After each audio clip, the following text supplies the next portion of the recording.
Good afternoon and welcome to our TV show featuring documentaries revealing the realities behind myths using research and scholarship. I'm your host, Ergün Kırlıkovalı, and I will be with you every Sunday at 4 p.m. Eastern Standard Time. You're welcome to send me your feedback at myth&realities.com. Dr. Heath Lowry's meticulous research has demonstrated in episode 33 how Armenian writers use only those sources that support their allegations and ignore all others, no matter how much more powerful those ignored sources are. Dr. Lowry was able to show how Hovannisian and Hovsepian kept recycling pretty much the same selective sources to arrive at the same incomplete and erroneous picture with misleading conclusions. And in episode 34, Mark O. Prentiss, the American representative of the Near Eastern Relief, in his report showed us that Armenians and Greeks, not Turks, set the fire in Izmir. Prentiss informed us that it was on Wednesday, September 13, 1922, that Izmir's Austrian fire chief, Paul Grescovich, found evidence of incendiarism in Armenian schools and churches in the form of, quote, petroleum-soaked refuse ready for torch, unquote. We also learned from the Prentiss report that Grescovich's own firemen, as well as Turkish Guards, had shot down many Armenian young men disguised either as women or as Turkish irregular soldiers who were caught setting fires during Tuesday night, September 12th, and Wednesday morning, September 13th. Luckily for the forces of truth, Prentiss had his detailed account published by North American Newspaper Alliance in the United States, Canada, Great Britain, and South America in 1923. The two-part banner headline read, Armenians and Greeks, not Turks, set the fire. Evidence of fire chief revealed, unquote. The hitherto untold story of Smyrna fire told by Mark O. Prentiss, American representative of the Near East Relief. I quote, nearly everybody in America, it appears, is convinced that the Turks were responsible for the fire which added the final touches of tragedy to the Izmir horror. The unanimity and firmness of this conviction surprised me at first, as I believe it would have surprised anybody else of whatever nationality or political allegiance who had recently come from the scene of the disaster. The motive, usually considered of supreme importance in crimes of this sort, does not clearly point to the Turks. They had captured Smyrna. The city, as it stood, was one of the greatest prizes ever taken in Oriental warfare. The Turks had unquestioned title to its foods, its commodities of all sorts, its houses. It was a storehouse of supplies most urgently needed for its peoples and armies. Why destroy it? It was a matter of common knowledge, on the other hand, that the Armenians and Greeks were determined not to let this booty fall into the hands of their hated enemies. There was a generally accepted report in Smyrna for several days before the fire that an organized group of Armenian young men had sworn to burn the city if it fell to the Turks. Evidence gathered by Paul Grescovich, chief of the Smyrna Fire Department, and carefully checked by myself, together with information which came to me from other sources, points to the Armenians as authors of the fire.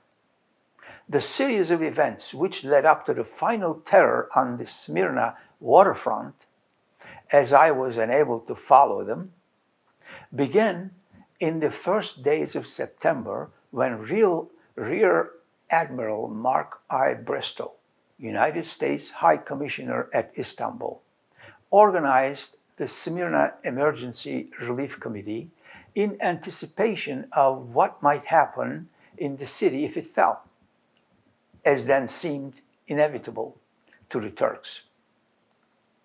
The USS destroyer Lawrence, under command of Captain Wallison, proceeded to Smyrna carrying this committee, of which I was a member. We arrived on the evening of Friday, the 8th of September, in time to see the last of the Greek army leaving the city.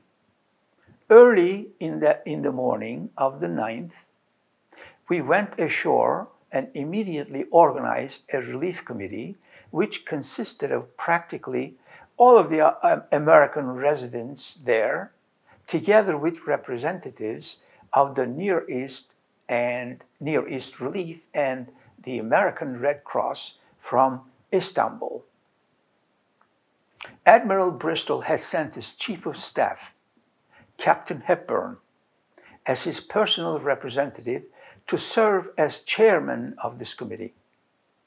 One of the most serious situations that confronted the committee was the possibility of fire.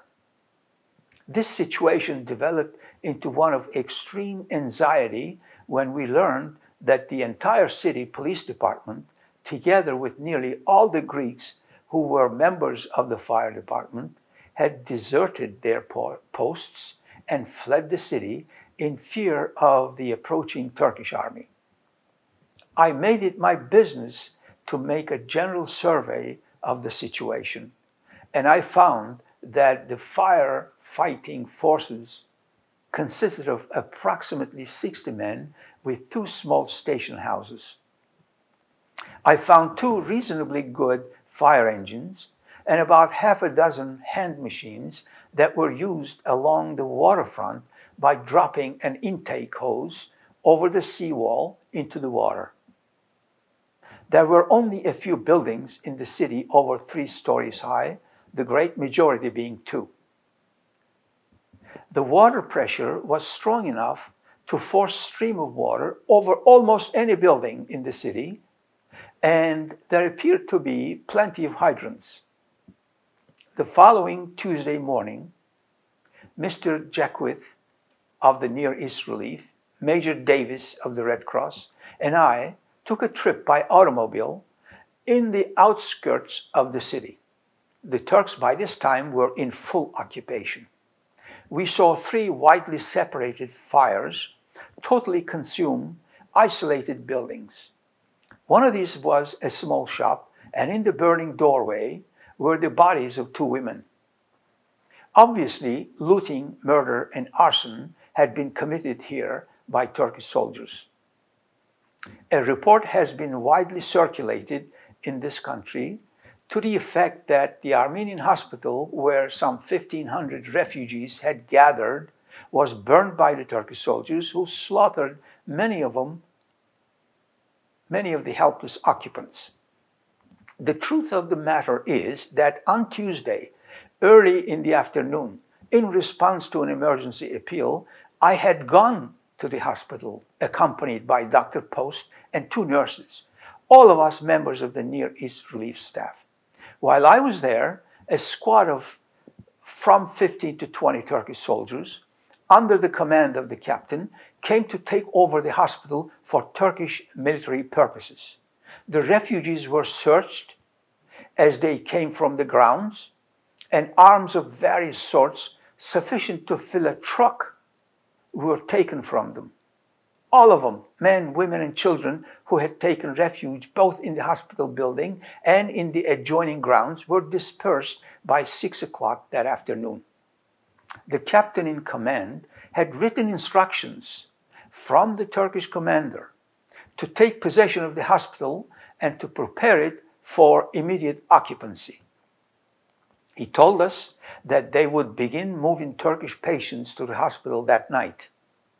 He also mentioned that he had orders to shoot the refugees if they had refused to disarm, and that he certainly would have done so, but for their unexpected docility in giving up their weapons. He credited their willingness to disarm to the presence of the Americans, Dr. Post, the 2 nurses, and myself. I had previously gone among them among the refugees and explained, with the aid of an interpreter, that they would be shot if they persisted in holding on to the bombs, knives, and revolvers they had concealed about them. The first command of the Turkish captain that they surrender their arms had not produced results, for they were crazy with fear. And it was some time before I could persuade the refugees to trust their conquerors. On the following morning, Wednesday, the 13th of September, the situation was critical in the extreme.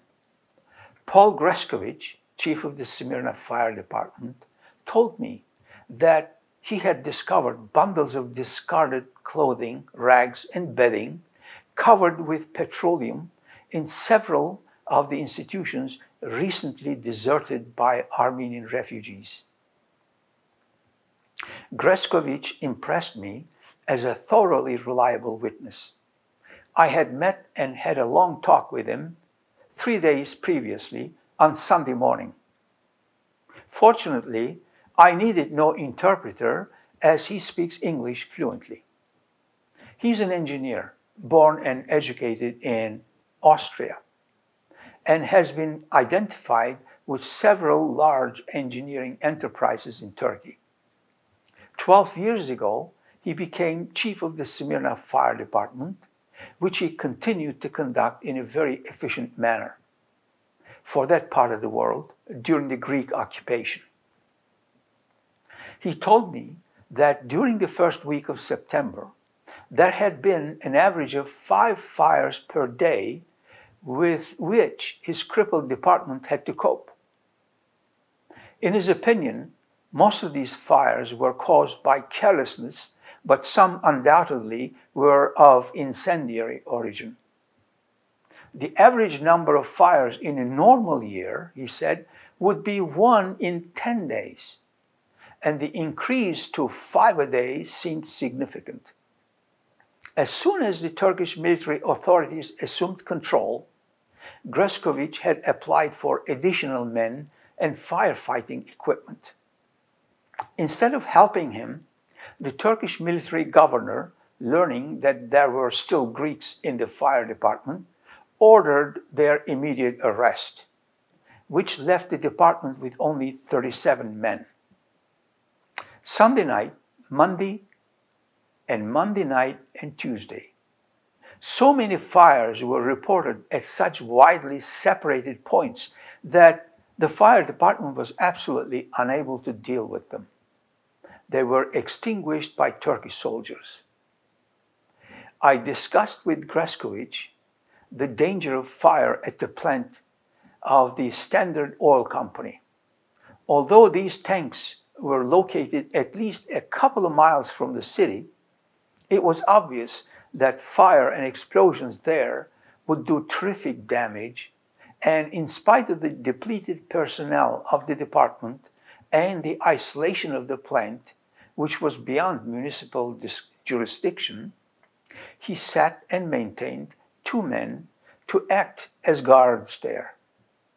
During Tuesday night and Wednesday morning, the Turkish soldiers shut down many Armenians who they claimed were caught throwing petroleum and starting fires in the Armenian quarter, and also around the warehouses and station of the Kasaba Railroad. It was on Wednesday morning that Grescovich himself found evidences of incendiaries. He told me that early that morning had seen 2 Armenian priests escorting several thousand men, women, children from the Armenian schools and Dominican churches where they had taken refuge down to the quays. When he presently went into these institutions, he found petroleum-soaked refuse ready for the torch. The chief told me, and there is no doubt that he was sure of it, that his own firemen, as well as Turkish guards, had shot down many Armenian young men disguised either as women or as Turkish irregular soldiers, who were caught setting fires Tuesday night and Wednesday morning. At 11:20 Wednesday morning, at least half a dozen fires were reported almost simultaneously around the freight terminal warehouses and the passenger station of the Aydın Railroad. It is noteworthy that these fires broke out in buildings which it was greatly to the advantage of Turks to preserve and to the advantage of the enemies to destroy.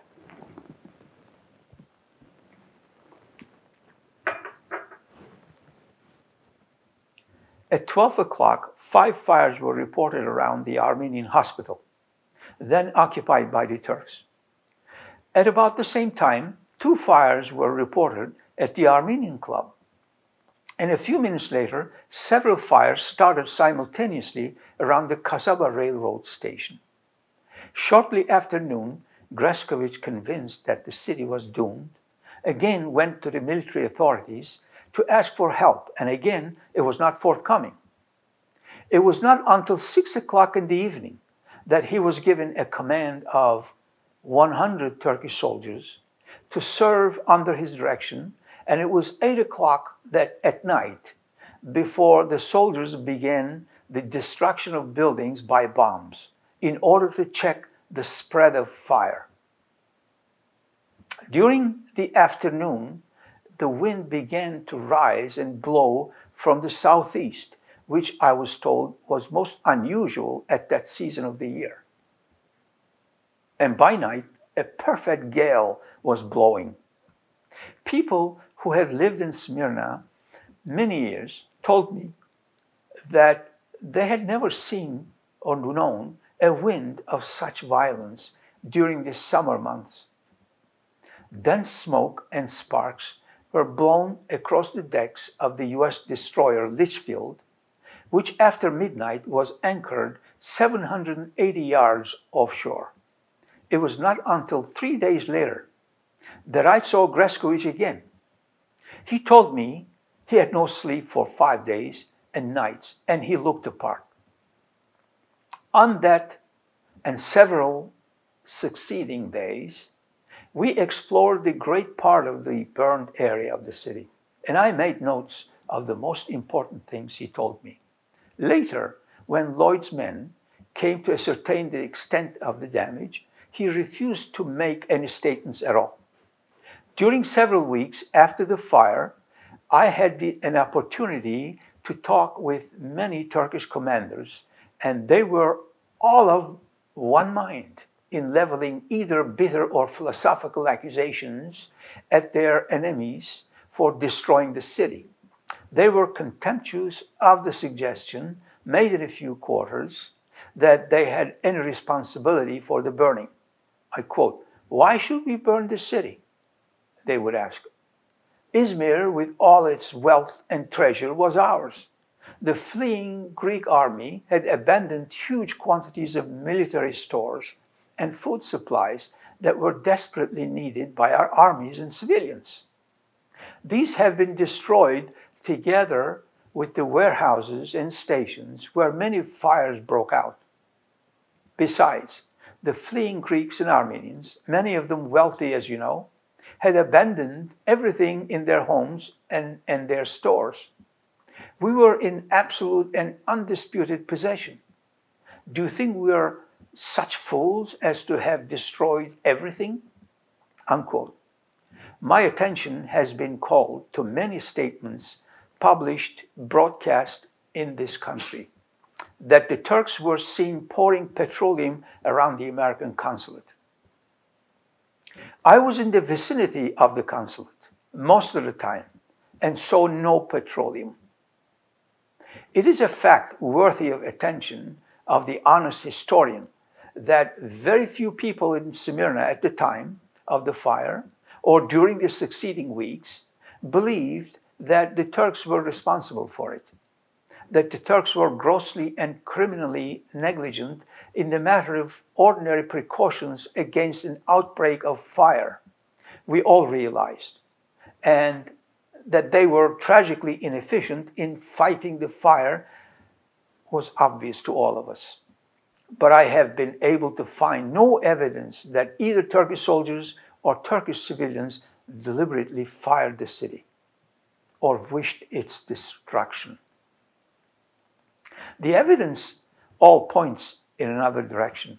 And now, I would like to present to you the final 2 pages, pages 46 and 47, of the report upon Smyrna disaster compiled by A.J. Hepburn, the senior American naval officer present in Izmir from September 8 to 16, 1922, submitted to Admiral Bristol on September 25, 1922. Hepburn's report provided a detailed day-by-day record of the period in question, located in the National Archives of the United States, Naval Records Collection, Record Group of number 45, Box 713. This is the most detailed eyewitness account by an American who was present throughout the conflagration. With regard to all collateral evidence on the subject, and especially as regards to the question of motive, the logical conclusion seems to me to exonerate the Turkish authorities so far as deliberate intent to burn the city is concerned. If the Turks really wished and intended to preserve the city, as I believe they did, they were culpable in allowing any suppressible disorder. Only through the maintenance of good order could attempts upon the city by hostile elements, such as the Armenians, be distinguished from the lawless acts of the chetes or gangs, and others whose conduct was being openly tolerated, unquote. There you have it, the plain truth. It should be obvious to you by now that the Armenians burned this beautiful city of Izmir to prevent Izmir from falling into the hands of the victorious Turks. That more than a few Greeks helped along with this dastardly act of torching the city with a similar motivation is a no-brainer. And what about the US media, which was only too eager to print then even the wildest embellishments and falsifications simply out of anti-Turkish and anti-Muslim bias? The Izmir fires issue is another proven falsehood that the Armenians, Greeks, and their sympathizers love promoting even today. Shouldn't we let the plain truth show us the way to a peaceful future? We will explore all these questions. Thank you for joining me this week. See you next week.